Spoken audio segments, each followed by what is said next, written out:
8/16/2000 is a date that will always stay in my mind. Had the world at my feet. I was involved in a car accident where someone hit me from behind. I continued to work and thought everything was fine until 2005. I came home and realized that my whole lumbar spine had ruptured.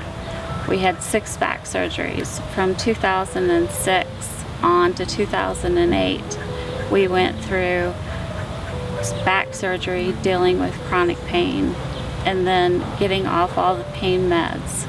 And then I had a period of time between 2008 to 2012 where I would have good periods, and then the summer would come and I would have 3 months of migraines, or I would have severe stomach pain where I would lose 30 pounds. And then one day, March 2012, I'll never forget, I woke up and I had this stomach that looked like I was pregnant, and it never went away. We spent 3 years testing doctor after doctor after doctor.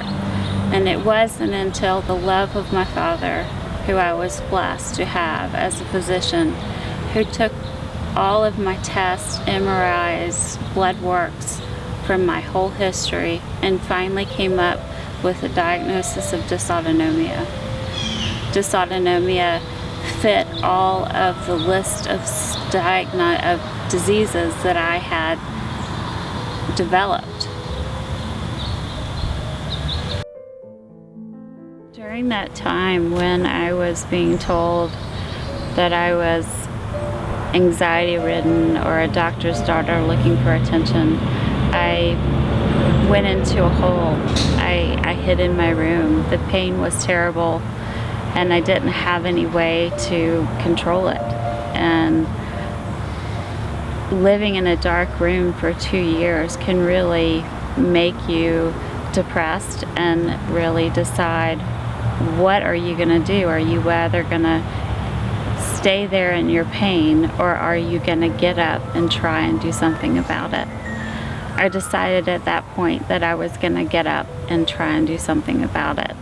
What that was I was going to start this foundation to educate others that don't have a voice that I was lucky enough to have a father that was a physician that didn't give up on me. Others are not as lucky. Therefore, the Dysautonomia Advocacy Foundation was started in July. Helen Keller has been known in history as a celebrated individual, not because she was unable to see or to hear. She was celebrated because she overcame the barriers. With her success, we were shown a pathway to victory. A case could be made that Helen Keller was effective because of her unique understanding of the barriers she faced. Acceptance of the illness for me was my stepping stone to slowly look forward despite this diagnosis. This will always be a working process. I want this foundation to give those suffering in silence a platform to be heard. Once others hear these voices, we can become successful in moving forward with funding, research, treatment, and ultimately a cure. For the most part, this community of patients are not well served, or at least underserved. There are an insufficient number of medical professionals who are trained to identify in these individuals signs and symptoms that would point to opportunities for effective treatments. Making the diagnosis is not easy.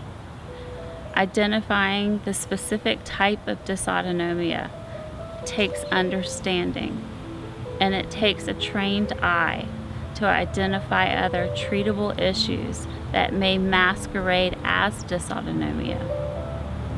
This last point is particularly important It is not totally clear what the frequency of the process might be, as the guidelines actually establishing the diagnosis are somewhat vague. One could make the strong case that the medical history carefully and thoroughly taken is the most powerful diagnostic tool available.